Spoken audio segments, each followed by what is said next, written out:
We are now recording.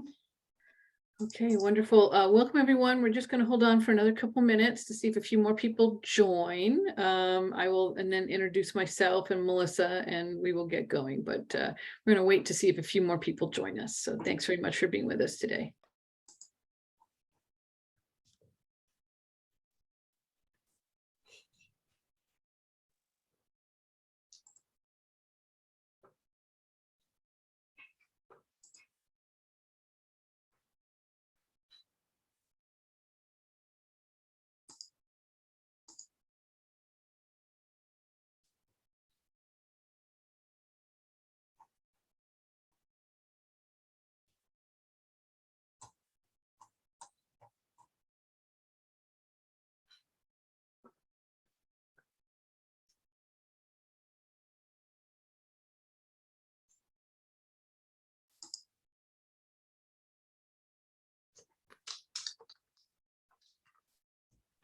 Well, we might have a few more people joining us, but I want to be respectful of everyone's time. So I think I will go ahead and get started. Good afternoon, everyone. My name is Malia Fullerton. I'm professor of bioethics and humanities here at UW Medicine. And I help to run the Biomedical Research Integrity Program for our home department of bioethics and humanities. I jointly run the program with our colleagues at the Fred Hutchinson Cancer Research Center, Karen Peterson, and we are ably assisted by Melissa Cox here in Bioethics and Humanities, who's here in the meeting room, but unfortunately is having problems with her camera, so she can't turn on her camera, as well as Amber Ismail at the Fred Hutch, who assists Karen. So every year, we rely on the voluntary assistance of discussion group facilitators here on the UW side to lead the many linked discussion groups associated with the BRI summer program. And so that's what we're doing here today, is to kind of talk through what's involved in facilitating a discussion group. As you're probably aware, this session is being recorded. And a link to the slides and additional facilitator materials is provided on the BRI website. So you will have access to this material after the presentation, as well as a recording of this presentation will be made available. So you can always return to it later. I'm going to go ahead and share my screen and begin the presentation today. Just bear with me here. Okay. Yes, and Melissa just put a link to those materials to the BRI website into the chat for those of you who might want to access that. So again, welcome everyone. So glad to have you with us. We really appreciate you taking the time to help us with the program and to attend this facilitator training. Let me just make sure I can get the slides moving. There we go. So just a few brief words. Probably a number of you are already familiar with the Biomedical Research Integrity Program, which is our way locally that the University of Washington and the Fred Hutch meets the National Institutes of Health requirement for the responsible conduct of research training for graduate students, postdocs, and fellows. We every summer provide a series of didactic 5 lectures that are tied to a subset of the topics that are required by public health services to attend to responsible conduct of research training. And we have those lectures, a series of linked readings and questions. We do not typically, as part of BRI, address animal research or human subject research explicitly, because we recognize that only a subset of trainees are involved in those topics. But we do ask, attend to other sets of topics, which we think are sort of universal to a wide variety of health sciences practice and research. And I'll get to what those are in a second. In addition to the 5 lectures that we host every summer, which involve a mix of local scientists, investigators typically, as well as external folks that we invite to give those talks, We also do small group discussions for all of the people on the UW side of the program that are linked to 3 of the 5 lecture topics. Those are led by volunteer facilitators, i.e. you folks, using program provided guides. And it's really, we couldn't do this work of doing the interactive discussion, which is so important for this training, without your voluntary help. So again, thank you so much. Lecture and discussion group attendance are recorded by us and reported back to trainees as well as training grant PIs. And so this is how we attend to this NIH requirement. And we've been doing this for a really long time with various different people from bioethics and humanities leading this work, at least 20 years, possibly longer. So the overall goals of the BRI program are to recognize or to help trainees recognize ethical issues and challenges that might arise in the course of their routine research practice. This is not looking for bad actors or bad apples, but recognizing that ethical issues kind of follow throughout our professional lives, and it's good to begin to recognize what kinds of issues might arise and to help trainees to understand ways that they might address those concerns by formulating a justified response to those challenges using select ethical decision-making tools, and then to cement and identify a sense of professional responsibility to take action and make good judgments that work to support good research practice. I mean, that's the overall aim of our program. We're really just trying to get people to be thoughtful about these issues, not serving here as the ethics police or as any kind of regulatory compliance body, but just really encouraging thoughtful reflection about these concerns that are perennial parts of health sciences and biomedical research. So this summer, our lectures are going to begin in middle of July. So just for a variety of reasons, it worked out that way, a little later than normal, with our first lecture by Julie Severson from the Office of Research Misconduct here at the University of Washington, talking about one of those topics, research misconduct. Our second lecture is going to focus on responsible authorship and publication, and that is by senior research scientist Adam Lesiak, who's director of Genome Sciences Education Outreach in the Genome Sciences Department here at the UW. Our third lecture toward the end of July will be focused on data acquisition, management, sharing, and ownership, and will be given by one of our 2 external speakers this summer, Dr. Mildred Cho, who's from Stanford University, who does a variety of work in data science and increasingly artificial intelligence efforts in biomedicine. I'm looking forward to that lecture. Lecture 4 will focus on the PHS topic of peer review and is going to be given by Barry Stoddard, who is a professor primarily based at the Fred Hutchinson Cancer Research Center, also senior editor of Nucleic Acids Research, who's going to be talking to us from his professional experience. And he's given lectures for BRI before, and they're always well received. And then our final lecture will happen at the end of August on the topic of conflict of interest, and this will be given by our second external speaker, Dr. Lisa Biro, who is professor of medicine and public health at the Center for Bioethics and Humanities at the University of Colorado. And she's done extensive research and critical thinking about conflict of interest, so I think that will also be a fabulous presentation. So that's our lecture series. The discussion groups this summer are going to be linked to the first 3 topics. So research misconduct, responsible authorship and publication, and data management. So those are the discussions. And I believe everybody who's here has probably already signed up to lead a discussion. And so you probably already have a sense of which of these topics. Some people like to lead discussions across multiple topics. Some people like to stick to a single topic. Doesn't really matter. We typically ask people to sign up for at least 2 discussion groups to lead, and more if they're able and willing, but it doesn't matter how you break it down. And I'm seeing something in the chat. Oh, the discussion schedule. Thank you so much, Melissa. And so that's how we're going to do that. And we kind of coordinate people registering for the discussions and getting the Zoom room set up. And what you need to do is sort of review the materials in advance and show up and lead the discussion on the topic that has been assigned for that particular session. The discussion groups always follow after the lecture.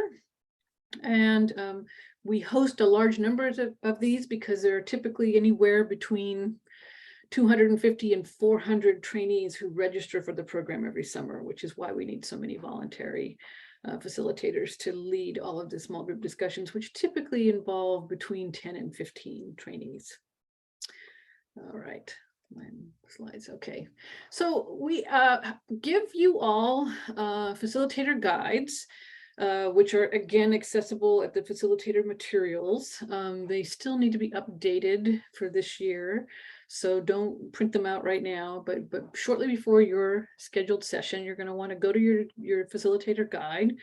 And in it, there's a suggested approach, which is basically to spend the first 5 to 10 minutes of the hour-long session going around the room, the virtual room, asking people to turn on their cameras and introducing themselves with their name, their program, and where they are in their training. Then we have historically followed this format. We might be changing things slightly this year, but often we like to tackle these as a kind of a journal club discussion where there is an assigned reading, which is closely linked to the lecture topic and lecture speaker. And so often we begin discussion with of the group in a journal club fashion, with getting people's thoughts either on the lecture itself or on the pre-assigned reading. If many have not done the reading, then either direct discussion, asking people what they thought about the lecture themselves, or turning to the case examples that are provided at the end of the facilitator guide. Either way, we ask people to kind of either to collect cases or challenges from the group, or to use one or more of the cases or challenges that are provided as part of the guide, and have the group kind of work through them systematically using this framework of the 4 R's that I will get to in a second, to guide analysis. It can be very free-flowing. I think the main goal of these discussions is to have as many people as possible contribute in constructive and respectful ways. And then to basically promote discussion and problem solving. And then in the final 10 minutes of the hour discussion, to kind of then do a summative kind of, this is what we talked about, here are some of the ideas that came up, and kind of wrapping up, including at the very end, asking people to take a few minutes to complete the post-discussion evaluation brief survey that we always ask people to complete. So that's the kind of the overall terrain or arc of the way in which these discussions tend to be organized or managed. Generally, the best way to get the conversation going, recall that people come into these rooms, they're all coming from different programs, they're typically at different training levels. Some people are brand new PhD students, other people are on their second postdoc. So the people are coming to these discussions largely as complete strangers and in a very mixed fashion. So the first thing you need to do is just to greet everyone warmly, to make sure everyone has a chance to introduce themselves. And at least for myself, I mean, this is obviously a matter of sort of personal opinion about whether you want to go right there or not, but acknowledging that we're all sort of here participating in this program, either as registrants or as voluntary facilitators, because of this broader NIH requirement to address responsible conduct of research. And so acknowledging that we're checking a box, and that we can be kind of doing this kind of in a, in begrudging fashion, or we can actually kind of make the best of being thrust together in this way and try to have a really interesting conversation. Encourage people to use their virtual hand to raise their hand if they want to jump into the conversation. Check if people have done the assigned readings. Again, we might be moving away from an expectation of assigned readings, as so many people are often unprepared for these discussions. And in particular, as is true of other kinds of small group teaching, be okay to pose a question and let it sit with the group for a while and wait for participants to jump in, rather than feeling like you have to kind of fill the space and airtime. In particular, if it's kind of 10 or 15 minutes into the discussion and you've had everyone go around the room, you've posed the first question and literally nobody has anything to say, it might be very tempting to just start talking and sharing your own thoughts. But to the extent that you can kind of step back a little bit and really let the people who are in the room kind of address points or bring things up or break the ice, as it were, you'll end up having a better conversation, in my experience. So we ask people to follow a kind of a set of so-called rules of the road. These are typically provided as people are coming into the Zoom room, asking everyone in the group to be responsible for making sure the group works, to show up on time. It was the case once upon a time when we were doing this in person that basically if you were more than 10 minutes late, you were not allowed in the room. I can't remember, Melissa, if we do something similar now, but we ask people to be respectful of everyone by showing up and being on time. Be prepared by having attended or viewed the lecture.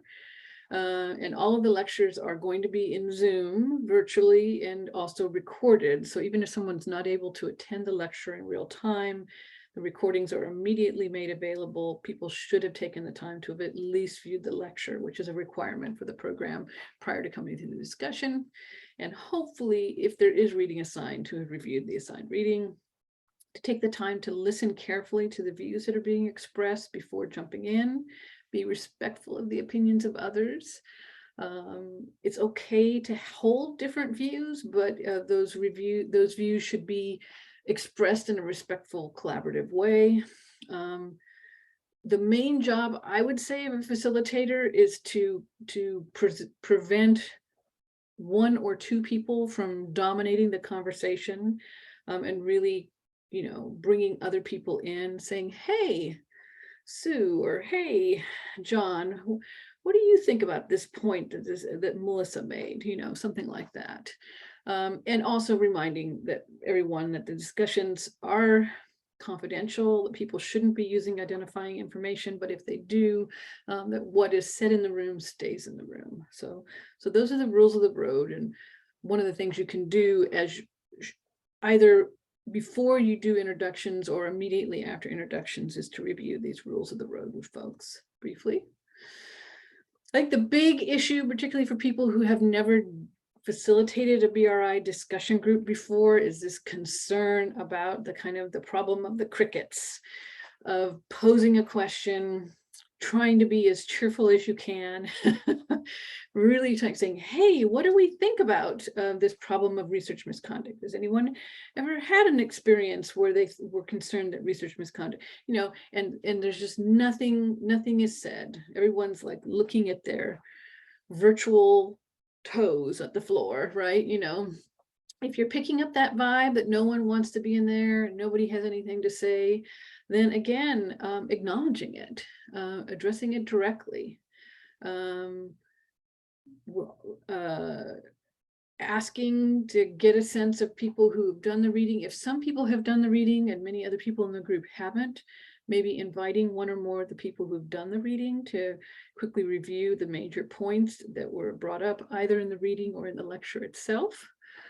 And then again, allowing that long moment of silence, because if it's uncomfortable for you, it is uncomfortable for other people. And eventually allowing 5, 10, maybe even 20 seconds for people to gather their thoughts before they jump in can be very, very productive. And again, you want to establish the norm for the group that everyone is equally responsible for contributing and sharing ideas, as opposed to this just being another mini lecture where the people in the room sit there and listen to you. That's what you want to avoid if you possibly can. Okay, the other concern that people have, besides the problem of crickets happening, is what happens if suddenly the conversation just kind of goes haywire. Like let's say that there's two people who have very opposing views, and they start like basically just interacting with one another, and everybody else is sort of outside of that interaction, looking in and not feeling able to jump in. Well, that's where the facilitator role can be super important and really helpful, where you can say, that's a really interesting point, John. What do others in the group think? You can, to the degree that you sense that people would be comfortable, you can, and I urge you to try to call on people. They can always say pass, I don't have anything to say, but sometimes, particularly people who are more introverted, just need that little bit of a nudge or encouragement to make their views. So a little bit of an opening or an invitation can be very helpful. Occasionally, when you have somebody who's jumping in a lot, like there's somebody who feels comfortable, or they have a lot of things to say those are really fine points, Diane or whoever it is. Let's see if anybody else in the group has something that they would like to share, and then we'll come back to you. So there are ways in which you can, again, respectfully kind of break in on someone who might be an oversharer in some ways, and encourage other people in the group to say things themselves. As I've already talked about, you want to guard against you jumping in to fill the space by talking too much. You want to work hard not to dominate the discussion. Back when we did this in person, I would always, for example, avoid sitting at the front of the room, because I didn't want to set up that dynamic of teacher and student, right? So you want to just be one of the people in the discussion. And when somebody asks a question, either an informational question or a question where they're asking you to express your opinion about something, before jumping in and saying, well, this is how I see things, saying, that's a really interesting question. What do other people in the group think about that? It's not that it's not permissible or okay for you to express your opinion, but rather than leading in that way, it's just another way to give people an opening to express opinions that they might be thinking, but for whatever reason they don't feel quite ready yet to share out loud.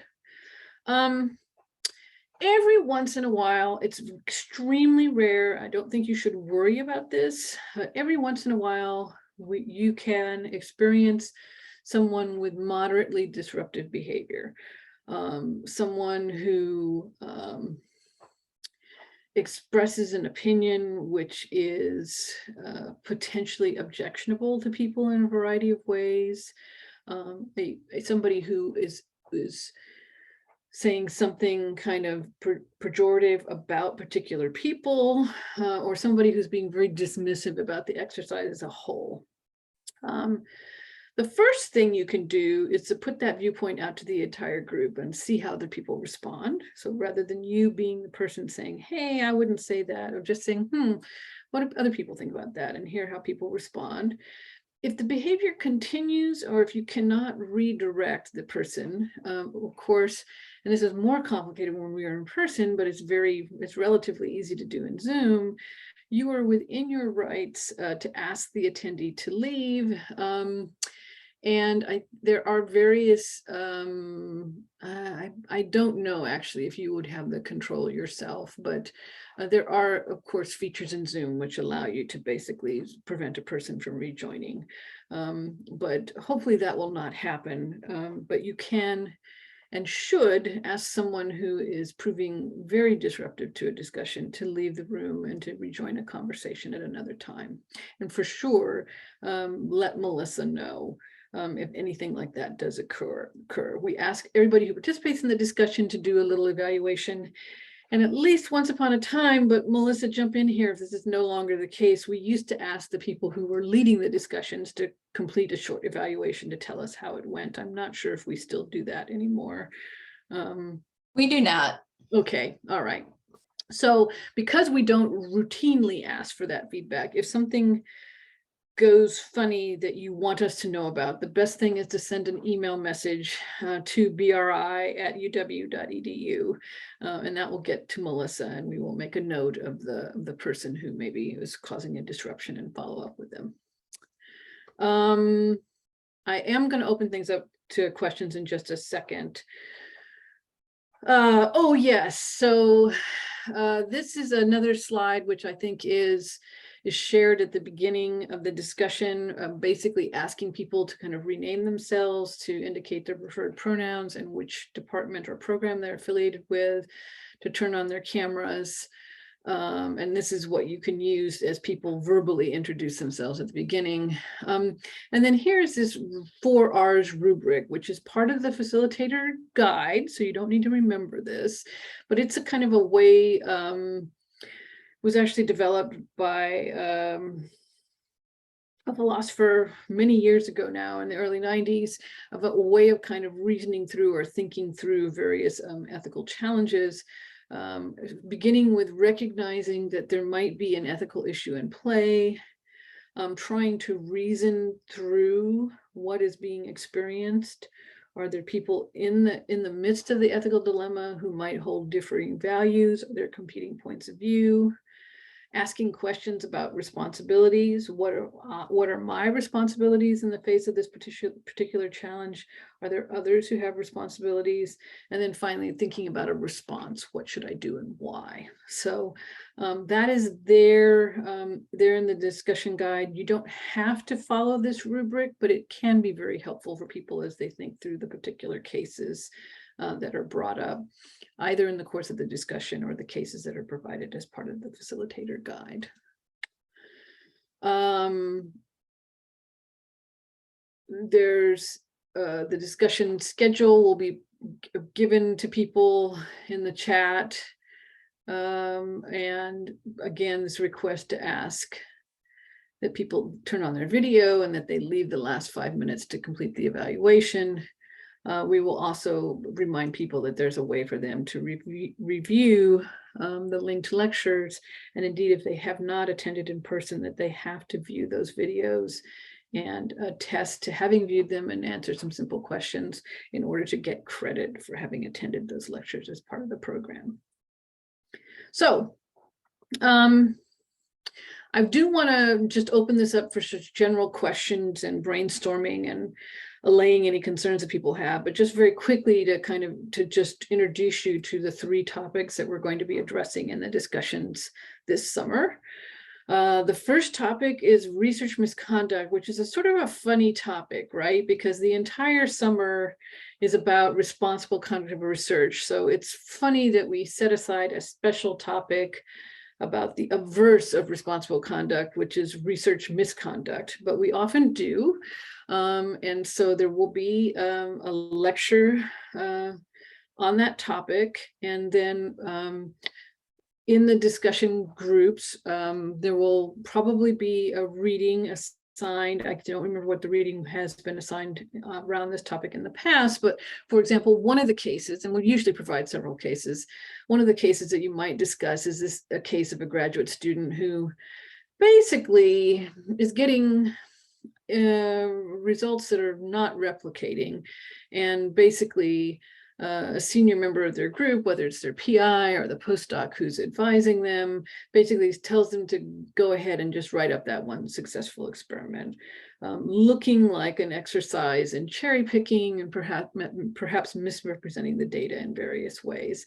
Something which I think would be considered, if not frank research misconduct, which is typically defined by the National Institutes of Health as falsification, fabrication, or plagiarism, but certainly a questionable research practice and one to be avoided. And so this would be a kind of a case discussion that discussion could be had about. There will probably be other equally, if not more compelling cases that are described by our lecturer, and additional resources are provided as part of this facilitator discussion guide.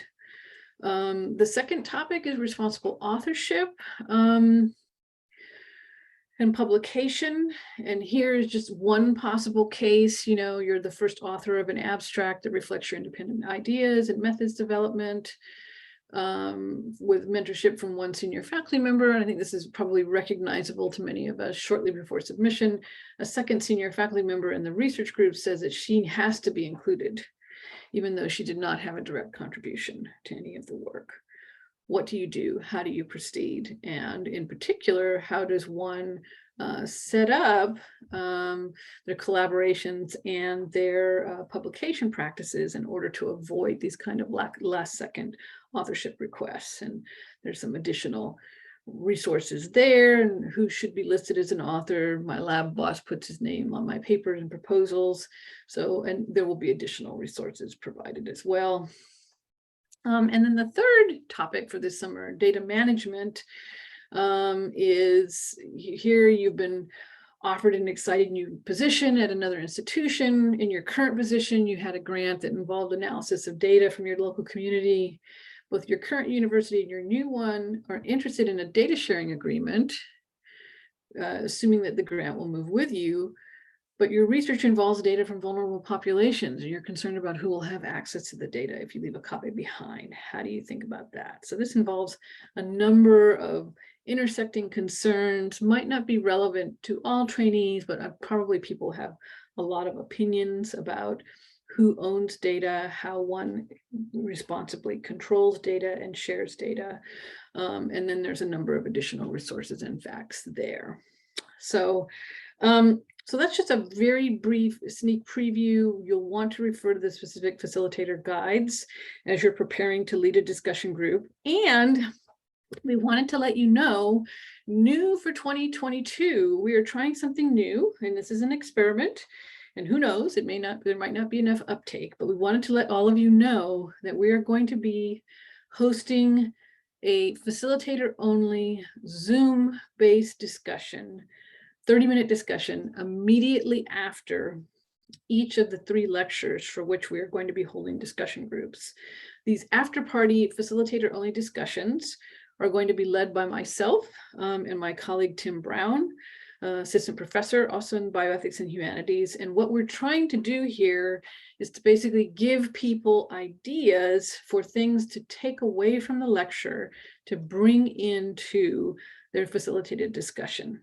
So we understand and recognize that not everyone's going to have the time to attend the lecture and may not want to hang on for the additional 30 minutes.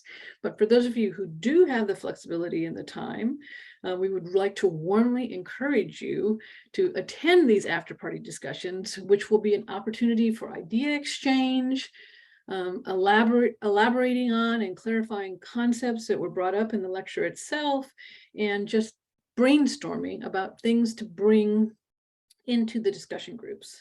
These are not required for voluntary facilitators. They're offered, these after-party facilitator-only discussions are offered as an additional training tool for you to assist you as you're preparing for facilitation of your discussion groups. So we wanted to let you know that information about how to join those after-party discussions will be provided to you. So look for that information in your inboxes, and we warmly encourage you to join us if you can. So that is what I had and wanted to share with you today. I imagine for those of you who have never done a facilitated discussion for BRI, you probably have questions. If you have a question, it is very likely that someone else here in the virtual room has the same question. So I want to kind of open things up now and invite you to ask questions, large or small, about how this is going to work in practice. And hopefully either myself or Melissa, who is our amazing administrative support for the program and who will be there as tech support on the day for each of these discussions, hopefully we can answer some of your questions for you. So thank you. Questions, anyone?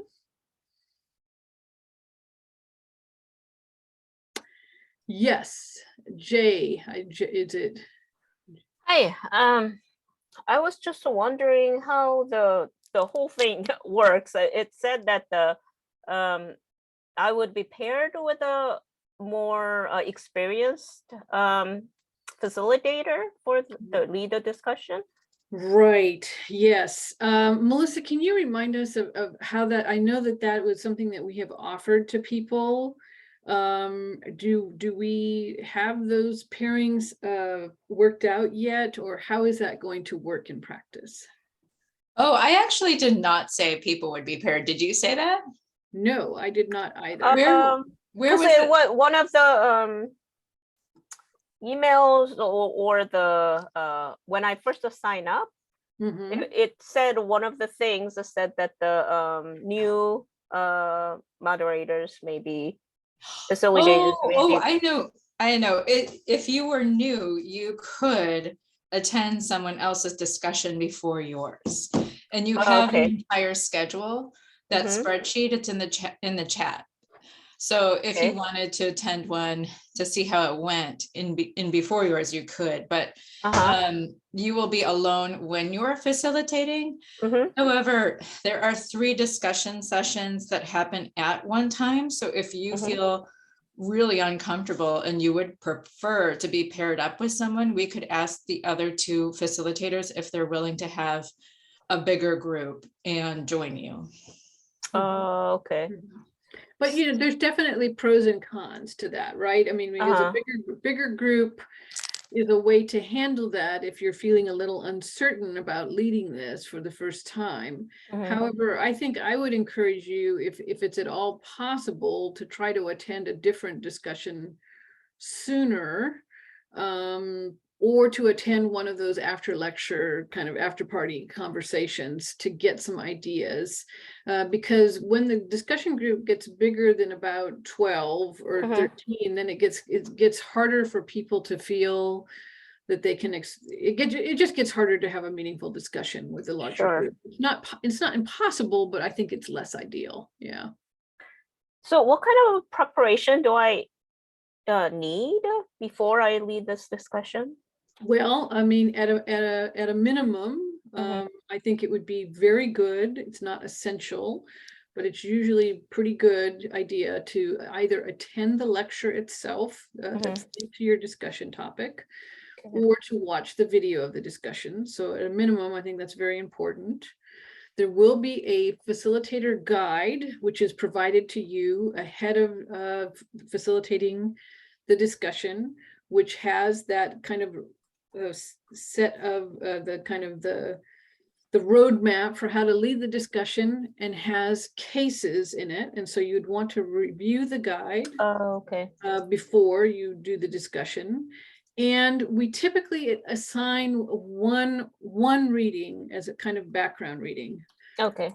I like to do that. I am probably going to keep doing that because I'm stubborn, but I recognize that many people, including perhaps the facilitators, have often not had time to take a close look at that at the reading. But so at a minimum, attending the lecture and reading through the facilitation guide ahead of time and familiarizing yourself with the cases would be very important prior to showing up in the room on the day to facilitate the discussion. Okay. Thank you very much. Okay, great. Thank you for your question. And Melissa has put a link to the discussion guides, just with the caveat being, I mean, those will give you a sense of what the discussion guides look like. I like to kind of go in and update those every year, and I have not had a chance to kind of go in and review them for this summer yet. So those are subject to change. Do you need to register to attend the lectures? Yes, I believe you have to register in order to get access to the Zoom link, but Melissa, can you advise on that? Sure. So the Zoom registration is on the BRI website.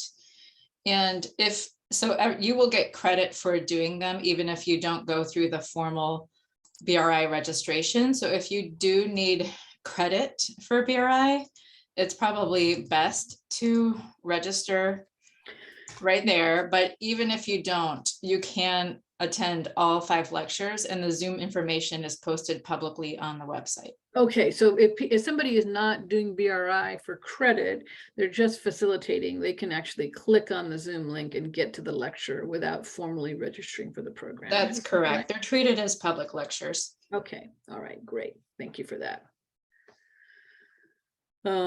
Does that answer, Jenny, your question? Okay, terrific, great. Questions from anyone else? Again, if you have the question or confused about something, it's likely that somebody else here in the room is also confused. So what do we think? I think particularly for folks who are postdocs or And I apologize, I don't know who everybody all is here, but for people who are coming from our MA program, for example, who maybe have never led one of these groups before, sometimes there is this kind of misapprehension of, oh, I've got to really understand ethics and bioethics and research ethics concerns. And in my experience, if you have any kind of background or training or any prior experience in the health sciences or with research of any kind, that many of these issues will look familiar to you.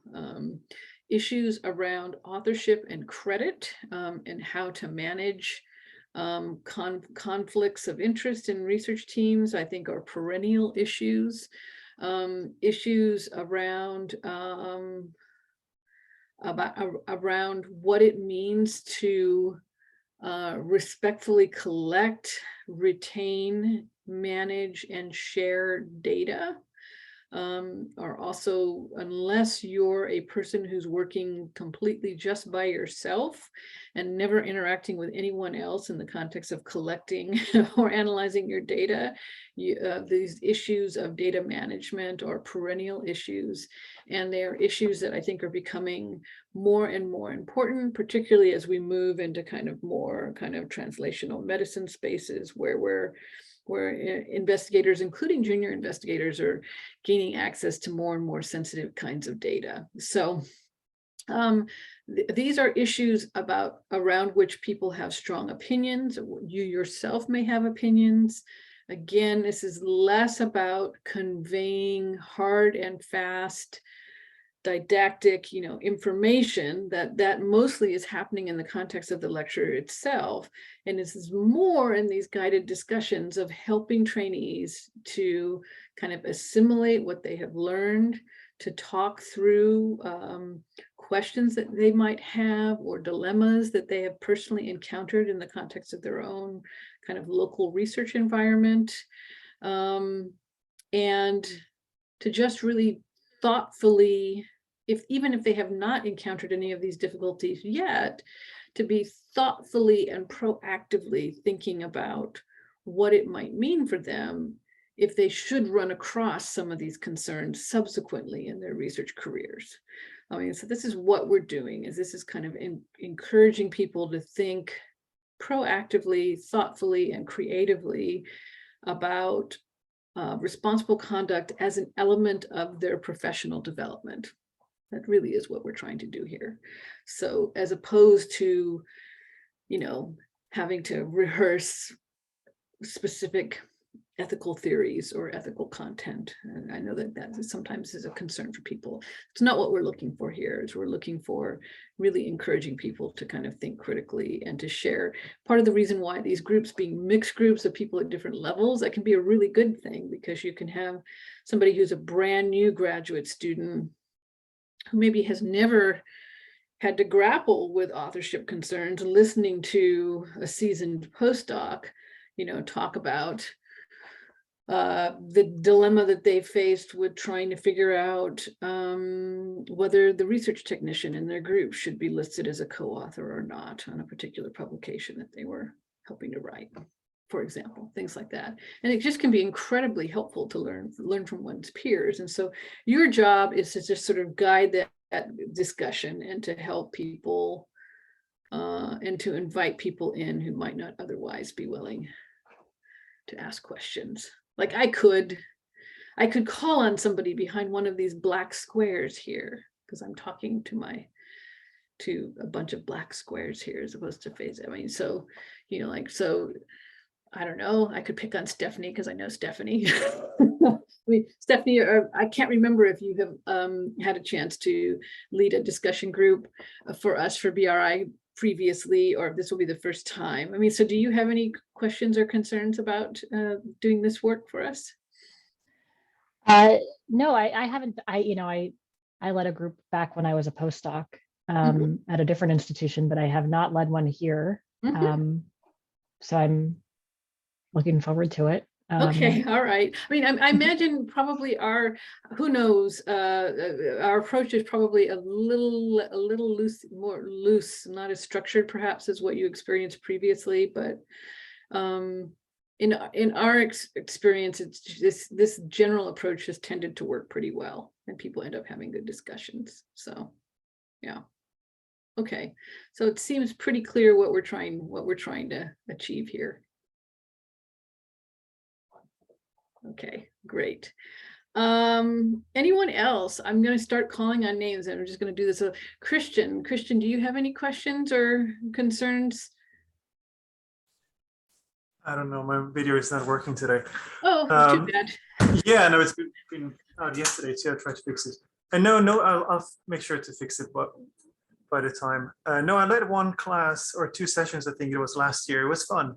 Okay, good. I encountered a problem where the students were not as willing to engage in the question, but yes, had to be there and facilitate the discussion. And as you did, I started calling out people. Right. Yes. Yeah, it helps. I mean, were people willing to convey some thoughts once you started calling on people individually? So somewhat more, yes, but we have to also go to the second case and use that as part of the yes. And I mean, and I think we have received feedback that I go back and forth. I mean, so I'm a person who has hybrid training. I am originally a bench scientist who became a bioethicist later in my life, and the kind of case-based analysis, which is so kind of central to a lot of what we do in bioethics, is I think in some ways a little foreign to people who are not used to but I think we are reflecting that people are so busy right now, and maybe this is getting worse with the move to kind of virtual discussion, because you can just kind of turn from what you were doing at the bench to then moving to the discussion, and people are not as prepared as I would like. So we're probably going to be adding another case or two to the discussion guide so that there will be multiple things to work with. So yeah. Okay. All right. Well, I'm glad that mostly it went well and that you had a way through that. So I'm glad to hear that. And thank you very much for being back and helping us again this year. We really appreciate it. Thank you. Yeah. Sarah, do you have any questions? Oh, or sorry, Stephanie, did you? Sorry to cut in. I did just have a question. It looked like the cases are all pretty short. Yes. So I imagine you typically read them, you take a minute and read them as a group. Yes. Are there any longer cases that we would be expecting people to have read in advance, or will they? No, there are not longer cases. We try to keep them brief. Again, we ask people to have, access the discussion group guide, which all of the people who attend the discussion group have access to the guide, as well as you, the facilitators, ahead of time. But many of them have not. So yes, that's part of the reason we intentionally keep the cases short.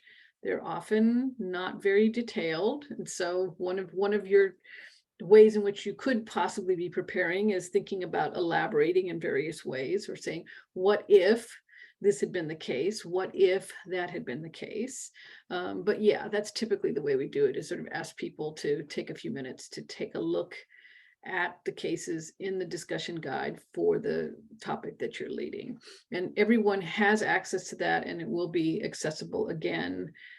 Or I think Melissa provides a link to you to put into the chat so that everyone can quickly pull it up if they haven't already had a chance to look at that. Or I guess you can also share your screen and bring the discussion guide case right onto the screen. That would be another way to quickly allow people to kind of read the same material and get onto the same page. Yeah, thanks. Sarah, did you have a question or? No, I didn't have a question. I also participated last year, and it was also my experience that people didn't read the reading for the most part. Yeah. So I think it's good to hear that other people have had that experience, and that there'll be more case studies maybe to discuss. Yeah. Yeah. Okay. Yeah. And so we are going to do that. We're definitely going to provide a few alternative cases.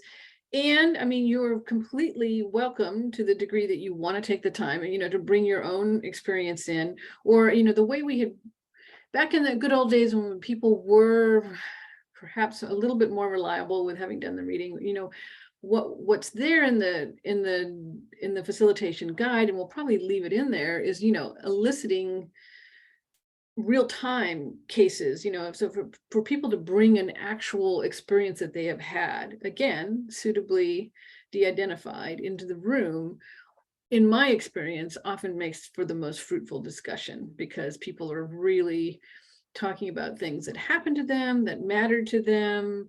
They can provide some of that sort of surrounding context, which sometimes matters in the case of a discussion. But of course, it really does depend on who's in the room and whether anybody can bring anything. But if you have something you could bring, again, suitably anonymized, or if you've encountered a case that you've heard about in a different context that you would want to bring in. I mean, that's a little bit of, the readings are kind of, hit or miss, but sometimes the readings provide some basis for that. Like I said, I will continue to assign readings, but I think the expectation that most people have taken a look at the readings prior to being in the room, unfortunately, I think we're relaxing that assumption this year, which is why we're going to try to build more cases into the guide. Yeah. Okay, great. Thank you. Other questions for other folks who are behind the black squares, who might have other comments or questions, people who maybe have participated in a previous year who have other insights or thoughts about things they wish they had understood. Will facilitators get copies of the evaluations? Yes, Melissa said yes, you will. So it becomes another way to kind of get additional, for those of you who need feedback on your teaching, for example, it's another way of kind of getting some, it's a pretty brief evaluation, so it's not, but I think we do, Melissa, we do invite some open-ended comment too, don't we? Yes. Yeah, okay, so there's an opportunity to get some feedback from folks in that. And if you are particularly interested in people's feedback, certainly you want to end your group early enough and really promote completing the evaluation, but also telling people, hey, I want to get better at this. Please tell me how I could improve, or please tell me what you thought went well. Another thing is, if the group is kind of petering out, going around, this might still be in the guides, I apologize, I don't remember. We used to ask people to kind of go around and kind of give a last thought or something that they're taking away from the discussion. It's not the same thing as having that sort of anonymized evaluative feedback, but it is a nice way to kind of see what pieces of the discussion landed in what ways with people. And if the group's small enough to kind of have people give a one sentence what they're taking away from the discussion, it can be a nice way to wrap up the discussion at the end of the hour. Okay, well, I don't want to keep us any longer than necessary. Thank you all for showing up today. If you are aware of colleagues who are going to be helping us this summer who didn't have a chance to attend today's training, please let them know that this recording is going to be posted and they can come and access it. I think we actually provide training videos for trainings for prior years as well, although this is always the most up to date. Oh, good. Thank you, Jenny. I'm glad that was helpful. So and really, I am here. You're very welcome to reach out to me. Melissa is the font of all wisdom and knows everything about the way this program is managed and practiced. And if you're not finding something or you're having any difficulties with the Zoom interface, she will be your first point of contact. But if you have bigger issues or suggestions or thoughts around the facilitator guides, I'm very welcome, very happy to hear from you also as well. So thank you again so much. We literally could not do this program without your help. So thank you again. And I hope you have a wonderful rest of your day. Thanks.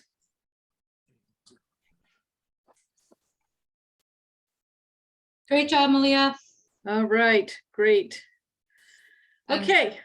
All right, I'm gonna get this recording up and then I'll send everything out. Okay, sounds true.